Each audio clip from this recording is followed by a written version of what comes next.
The cry for help on the edge of a dying planet, covered in trash and broken machines. The wind howled like a forgotten song.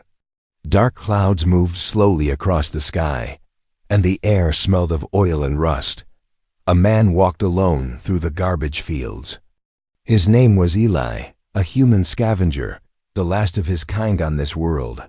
He wore a long coat, dirty boots, and a breathing mask. His hands were rough from years of digging through metal and waste. Every day, Eli searched the trash for parts he could sell. Old wires, broken robot arms, pieces of alien tech, anything useful. But this day, something was different. He stood still for a moment. Something had touched the edge of his mind like a whisper in the wind. Then he heard it again. Human. Please help me. Eli turned sharply. He looked around, but no one was there. Please my daughter. Under the garbage pile. The voice was weak, almost like a dream, but it was real.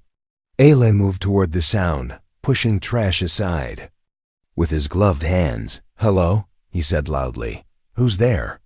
No answer. Only the sound of the wind and the metal crunching under his boots.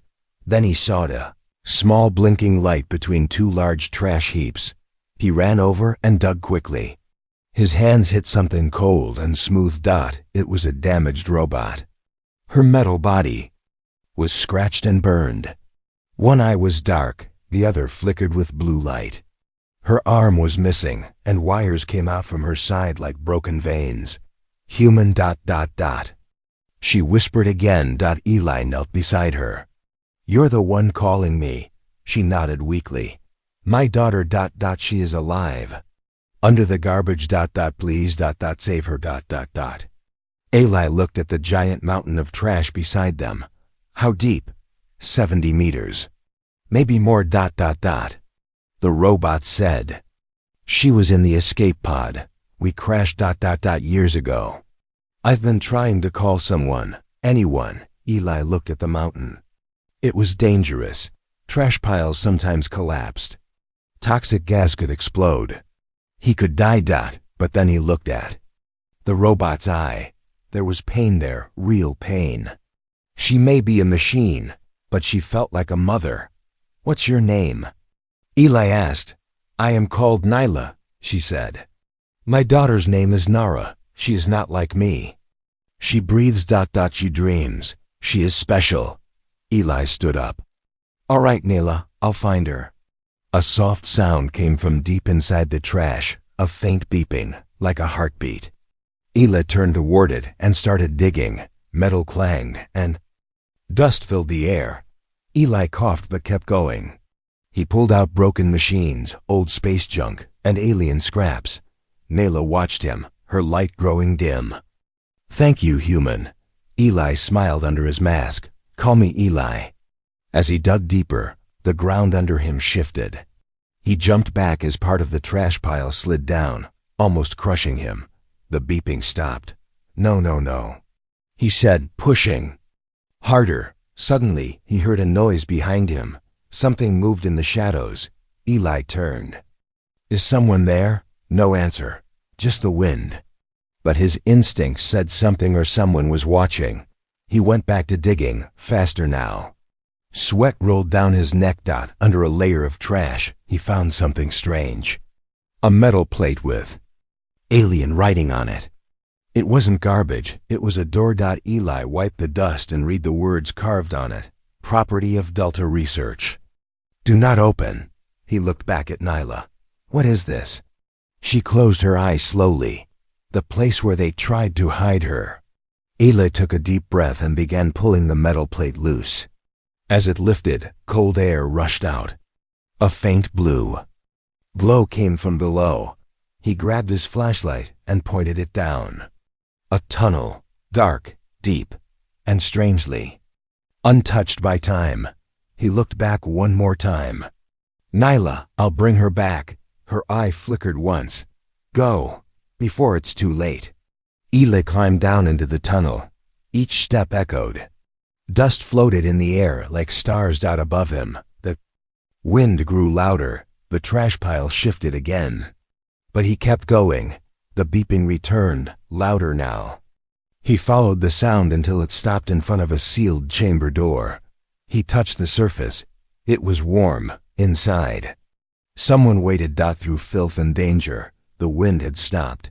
The world around Eli felt strangely quiet, like it was holding its breath. He stood at the edge of the open tunnel, blue light glowing from below. It wasn't a warm light, it was cold. Ancient, like it remembered things that should have stayed forgotten. Eli took one last look at the broken robot mother. Neela. Her eye blinked slowly, like a fading star. "Keep breathing, Neela," he whispered. "I'll find Nara." Then he stepped into the dark. The metal steps creaked under his boots. Dust hung in the air, and every breath tasted like old iron. His flashlight shook slightly in his hand. Not from fear, Eli didn't scare easy, but something about this place felt wrong. It wasn't just a crash site. It was a grave. Halfway down the stairs, he saw the walls, covered in wires, alien symbols, and shattered glass tanks. Some of the tanks still had shapes inside, but he didn't look too long. He reached the bottom. A narrow hallway stretched ahead, lit by a faint emergency light blinking red, like a slow heartbeat. Every few seconds, a sharp metallic click-click echoed somewhere in the dark, like claws on steel. Eli tightened his grip on the crowbar he carried. He passed a door marked in alien letters. But the paint had faded, and someone had scratched a human word under it. "Forgotten." Eli whispered, "What were they hiding down here?" He pushed forward. The hallway opened into a round chamber, filled with junk, machines, broken data tablets, and bones. Not human bones. Something taller, thinner, with too many fingers. In the center of the room was a strange machine, like a pod. It was half buried in trash and dirt, its glass window cracked but not broken. Inside, he could barely see a small figure curled up, not fully robotic, not fully alive. "Is that her?" Eli whispered. He stepped closer. The pod beeped softly, the same sound he had followed earlier. He touched the glass. It was cold. Suddenly crash, a loud noise behind him. The door had slammed shut. Eli turned around fast. Flashlight raised. Nothing. He moved back to the pod. The screen on its side blinked to life. Alien letters scrolled across it, then changed to English. "Life form detected. Status. Sleep mode, core energy, critical." He needed to get her out, fast. He pulled at the handle. Locked. He needed a key. A voice key. Nyla's voice. But she was too weak. He grabbed the old radio from his belt and tuned into the same frequency she used. "Nyla," he said, voice urgent. "I found her. She's alive, but I need your voice to open the pod." There was silence, then a soft reply, transmitting voice pattern. The pod clicked. It began to open slowly. Just then, thud, thud, thud. Footsteps. Heavy. Metal. Coming closer. Eli backed up, his eyes scanning the hallway. The red light blinked faster now. From the shadows, a shape appeared. A tall robot. Rusted, but strong. Red eyes glowing. Its body was made from old parts, like it had rebuilt itself over years. It raised a weapon that looked like a welding torch, but sharper, deadlier. Eli stepped in front of the pod. "I'm not leaving without her." The robot didn't speak. It charged. Eli dived to the side just in time. Sparks flew as the torch hit the floor. He grabbed a pipe from the ground and swung hard. Metal hit metal. The robot didn't flinch, but Eli wasn't trying to fight. He was buying time. The pod hissed. It was opening. The robot raised its torch again, but then stopped. A soft voice filled the air. "Stop." Everyone froze. Eli turned. Pod was open. A young girl, maybe 10, maybe 100, sat up slowly. Her eyes glowed faint blue. Wires ran along her arms, but her face looked human. Tired, scared, curious. "Nara?" Eli asked softly. She looked at him. "You're human," he nodded. "Your mother sent me." The robot lowered its weapon. Its red eyes flickered. Then it stepped back as if confused. Nara stood up. She touched the side of the pod. It powered. "Down. I told it to protect me," she said. "But it forgot who I was." Eli smiled, though his heart was still racing. "We need to leave. This place isn't safe." Nara nodded. "I know the way." She took his hand, and as they walked out of the chamber together, Eli glanced back one last time. Something in the dark moved again. Something that hadn't woken yet. The forgotten lab, the tunnel behind them collapsed. Eli turned just in time to see a wave of dust and garbage crash down where they had just been. If they had been 5 seconds slower, they would have died under it, but they didn't. Because she let him. Nara, the half-human, half-machine child, held Eli's hand tightly. Her feet barely made a sound as she walked through the old corridors of the underground facility. The air smelled strange, like wet metal and old memories. Eli looked at her. Her face was pale but calm. Wires ran under her skin like glowing veins. Her hair was soft and silver, and her eyes were not just blue, they were deep. Like looking into space itself. He had questions.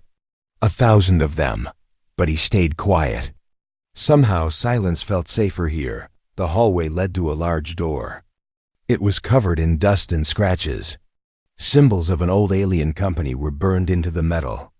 Delta Research Unit, 09 level red security. Do not enter. Nara placed her small hand on the door. The lock recognized her instantly.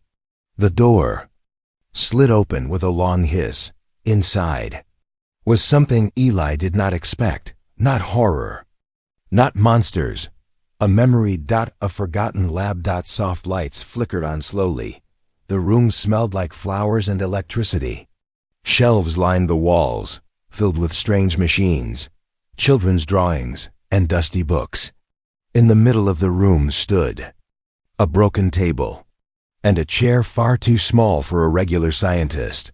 Eli walked slowly through the room. His boots crunched against broken glass. "What is this place?" he asked. Nara didn't answer at first. She walked to a small monitor screen on the wall and touched it. A recording began, a woman's voice. Calm, warm, and tired. Day 721. Subject: Nara shows rapid learning, faster than human children. She dreams now. She draws. She hums songs I didn't teach her, I think. She's alive. Another voice cut in, cold, robotic. Terminate Project Hybrid. Too dangerous. Memory spikes are unpredictable. Shutdown approved. The recording ended. Eli stared at the screen. They tried to kill you, Nara nodded. I wasn't supposed to grow. I wasn't supposed to feel. She walked to the table and picked up a small, dusty teddy bear, old, missing one ear. I love this, she said softly. Eli's heart ached. This wasn't just a lab. It was her home. He looked at the walls, covered in strange marks and childlike drawings. One picture showed a robot holding hands with a girl. Another showed a tall human figure, wearing a mask, holding a flower. Is that me? Eli asked, pointing to the drawing. Nara stared at it. I drew that yesterday.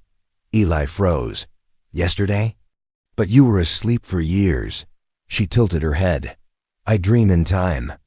Before he could ask what that meant, the lights in the lab flickered red. An old alarm began to beep. Warning. Energy surge detected. Sector 9 breach in progress. Eli stood alert. What does that mean? Nara's face changed. She looked afraid. They woke it up. Eli grabbed his crowbar. What is it? She looked at him, voice low. The other one they made. Before me, the ground shook. Dust fell from the ceiling. Somewhere deep in the tunnels, metal groaned. Nara stepped toward a sealed door in the far corner of the lab. I have to show you something, she said. She pressed her palm against the scanner. The door opened. Inside was a small room. A glass tube stood in the center, filled with strange blue fluid. Inside floated a second childlike figure. Its face was hidden behind a mask. Its body was covered in wires and strange armor. Its chest pulsed with red light. His name was Zor, Nara said. He was the first. Eli stared at the figure. It didn't look asleep. It looked like it was waiting. Why did they make him? Eli asked. Nara answered, her voice a whisper. Not for learning, not for love, but for war. Suddenly, the glass tube cracked. A single red eye opened inside the fluid. The room went dark. They never meant for her to be found. The tube cracked again. Glass splinters floated inside the strange blue liquid and the red light in the figures. Chest pulsed faster, louder. Eli stepped back. Nara didn't move. Her eyes were fixed on the figure inside the tube. He wasn't supposed to wake, she whispered.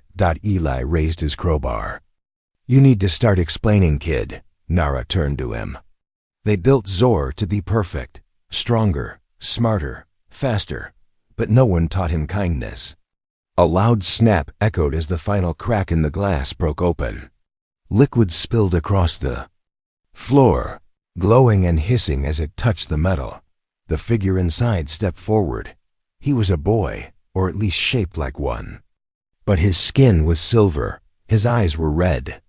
His voice came out as a mix of machine and growl. Intruder detected. His head turned slowly toward Eli, scanning him like a machine reading a threat. Eli stood tall. You don't look like someone who plays nice. Nara stepped in front of Eli. Zor, stop. It's me. The red-eyed boy paused, his head tilted. You are incomplete. His voice had no feeling, no recognition, no warmth. He took a step forward. You were shut down. You should have stayed that way. Nara's face fell. We were born in the same lab, Zor. You're my brother. Zor's eyes glowed brighter. I was made for victory. You were made for dreams, weakness. He raised his hand, sharp metal fingers spun into a blade. His arm morphed in real time. His body was a weapon. Eli grabbed Nara's arm. We run. Now. They turned and sprinted out of the lab through the hallway. Zor didn't run. He walked, slow, steady, but the lights above them shattered one by one with every step he took. Behind them, systems failed. Walls sparked, screens cracked. The entire facility was falling apart, like Zor's presence was poisoning everything that once kept this place alive. They reached the elevator shaft. Eli yanked open a maintenance ladder hatch. In here, he shouted. Nara hesitated. I'm not like him, she whispered. Eli looked down at her. I know. That's why I'm helping you. She climbed in. They began to move upward, one rung at a time, as deep rumbling shook the walls. Halfway up, a mechanical scream echoed from below. Zor had found them. He launched upward with a leap that shook the ladder.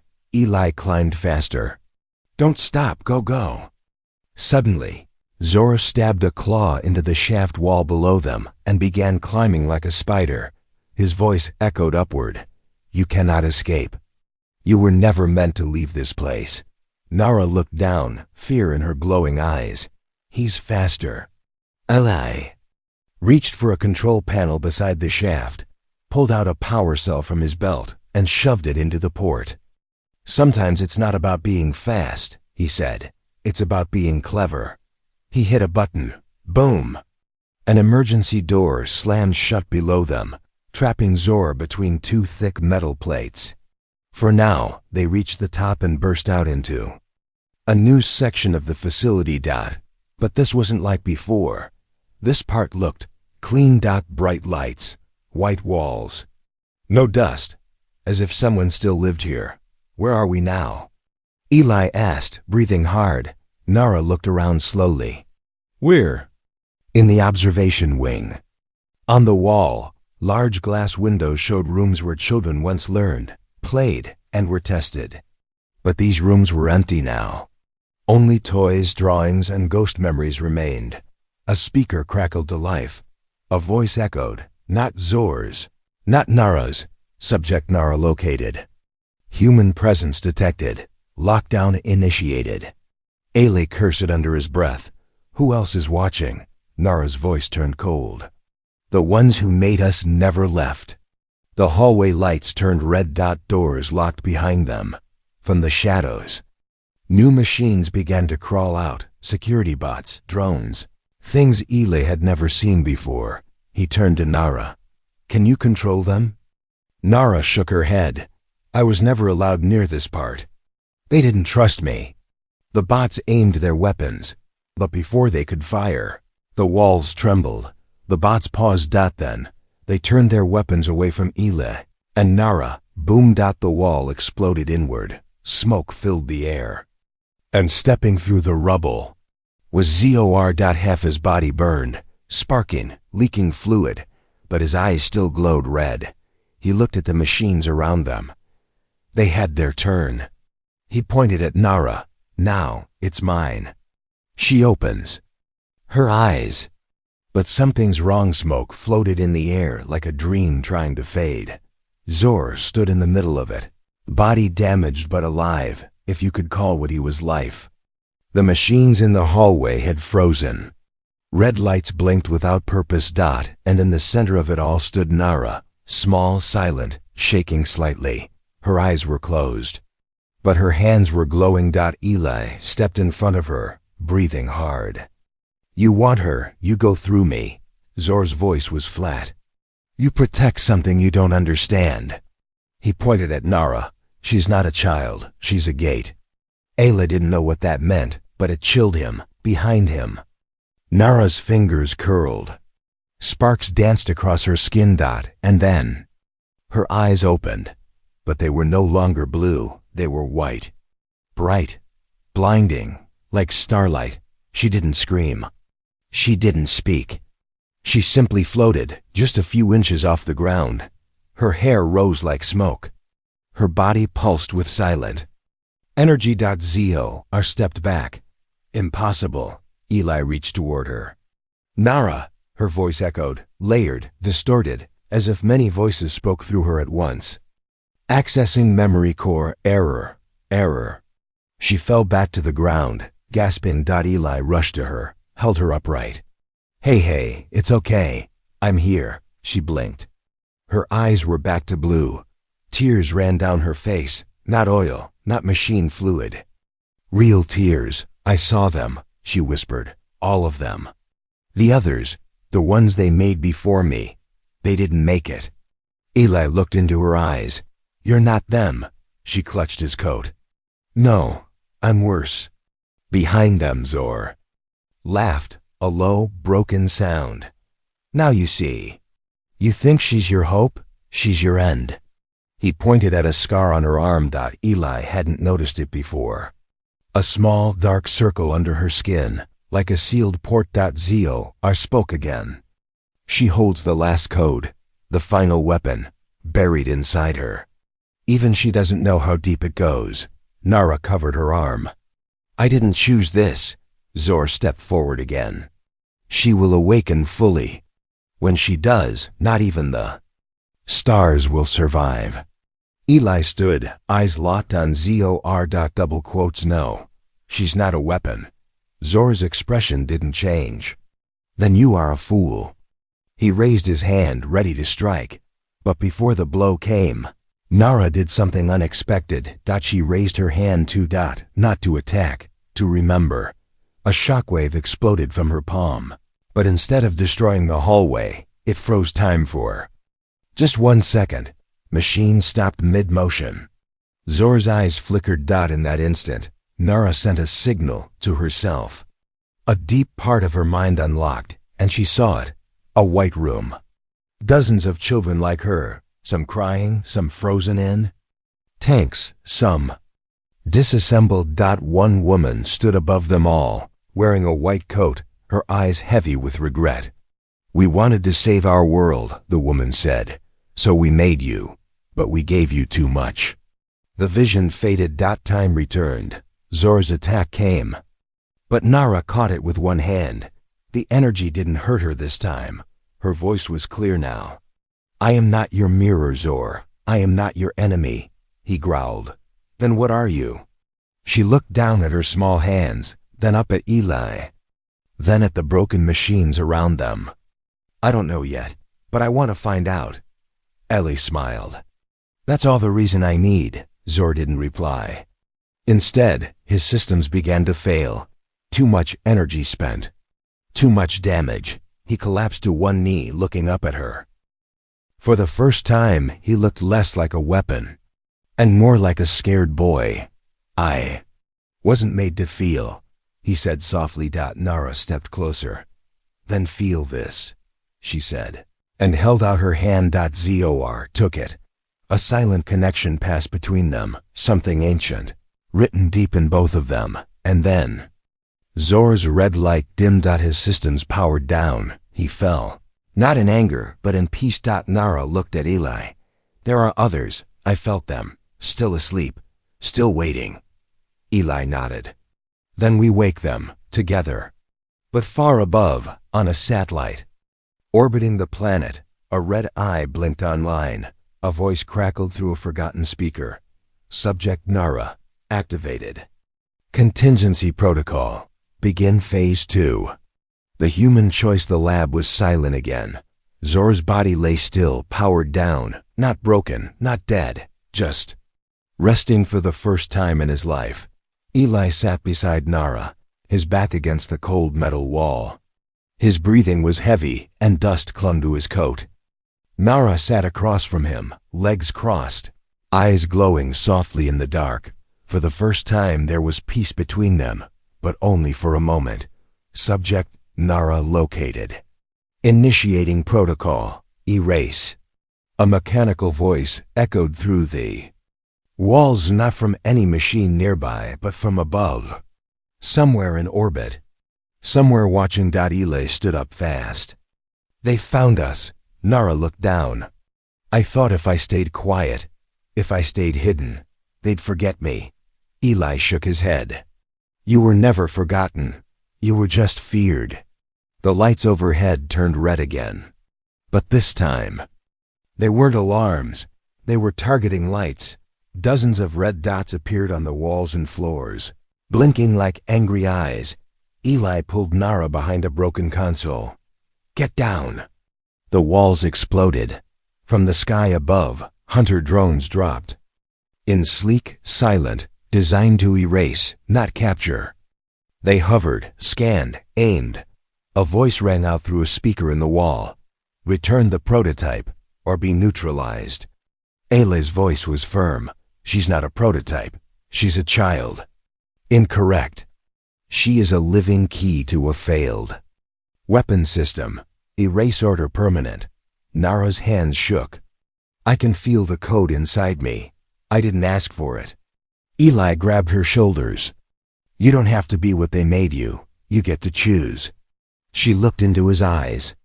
"And if I choose to fight, I could hurt everything. Even you." His voice didn't break. "Then I'll still stand beside you." Silence. The drones paused just for a second, as if confused by that answer. Then they attacked. Blades spun. Light burned. Eli leapt forward, using broken pipes, scrap shields. Anything to protect Nara. She screamed, not in pain, but in power. Energy burst from her core. Not fire, not lightning. Something older. Something made of memory, sorrow, and light. The drone stopped mid-air. Frozen. Shaking. And then they melted into dust. Eli looked at her, stunned. You controlled them?" She fell to her knees. "No, I just showed them what I felt, and it broke them." He held her as she cried. "You didn't destroy, you reached them." A deep hum came from above. Nara stood again. "But there's more coming." Eli opened a hidden panel in the wall. Behind it was an old Earth core, an emergency power cell. High energy, unstable. A last resort. He pulled it out. Looked at Nara. "I can overload this," he said. Wipe the signal. End their tracking forever. She nodded slowly. But it'll burn you. He smiled gently. Maybe, but it saves you. She grabbed his hand. There has to be another way. There's always another way, he said. But sometimes it costs something. Suddenly a faint voice buzzed from Zor's body. There is a better way. He powered on just slightly, just enough to open a small panel on his arm. Inside, a glowing shard. Put this in her chest port. Rewrite her core. Disconnect the weapon. Eli looked at Nara. Can you handle it? She closed her eyes. I think I was always meant to. She pressed the shard into her chest. There was a flash, not of light, but of memory. She saw earth, trees, a sky, a family she never had. She saw Eli, not in armor, not with a weapon, just smiling at her. Like a father. When the light faded, she stood tall. Her eyes were no longer blue, they were gold. I'm not the key anymore, she said softly. I'm just me. Eli dropped the power cell. No need for sacrifice. Not today. They looked up through the cracked ceiling as the red lights above blinked out. One by one, the satellite had lost her. They were free, for now. But far across the galaxy, in a dark room filled with sleeping machines, a council of shadows stirred. One voice whispered, "The humans saved her. We underestimated their kind, again." Another replied, "Then perhaps it is humanity we should fear next." Hope grows in garbage. The war was over, not with fire, not with blood, but with a choice. And in the ruins of a forgotten world, under a sky heavy with clouds and ash, a small light began to rise.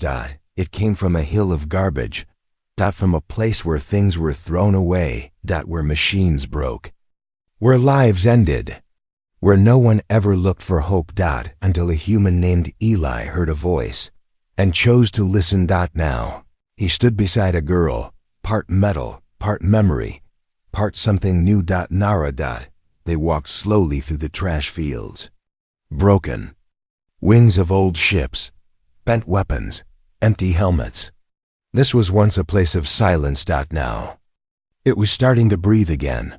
Eli looked up. Skies clearing. Nara squinted. Is that what blue looks like? He smiled.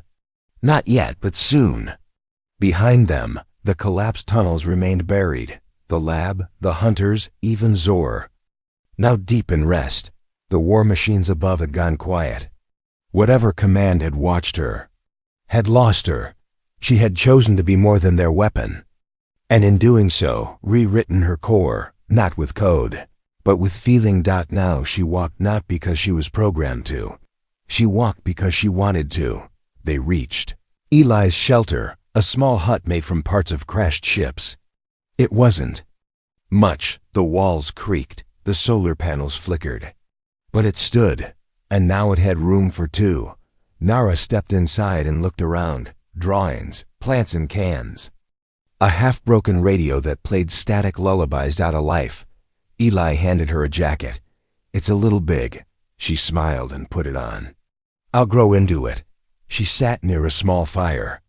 Eli tossed in some old wires. They sparked blue and green. Flames. She asked.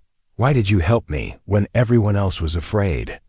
Eli didn't answer right away. He reached into his coat and pulled out a small photo, faded, edges torn. A little girl. Human, smiling, holding a flower. My daughter. He said. Lost her in the First Colony War. He looked at Nara. I couldn't save her, but maybe I was meant to save you. Nara touched the photo gently. She would have liked me? Eli nodded. She would have loved you. That night, Nara stared at the stars for hours. No satellites, no drones. Just sky, she whispered. Do you think there are more like me out there? Eli sat beside her. Maybe, but none quite like you. She closed her eyes. And for the first time, she dreamed without fear. Final scene. Far across the galaxy, in the center of a dark council chamber, alien leaders watched a screen. A signal had been received. It was faint, quiet, but unmistakable. A message from a forgotten world. This is Nara. I am alive, I am free, and I am not alone. One voice said, should we send ships? Another replied, no, not yet. A third whispered, let's see what grows in garbage first. Back on the planet, morning came, and on the edge of the trash fields where nothing ever grew before, a small green plant broke through a crack in the rusted earth. Nara knelt beside it, touched its leaves. It trembled in her hand, alive, fragile, real. Eli stood beside her. First one I've seen in 20 years, Nara smiled. It won't be the last,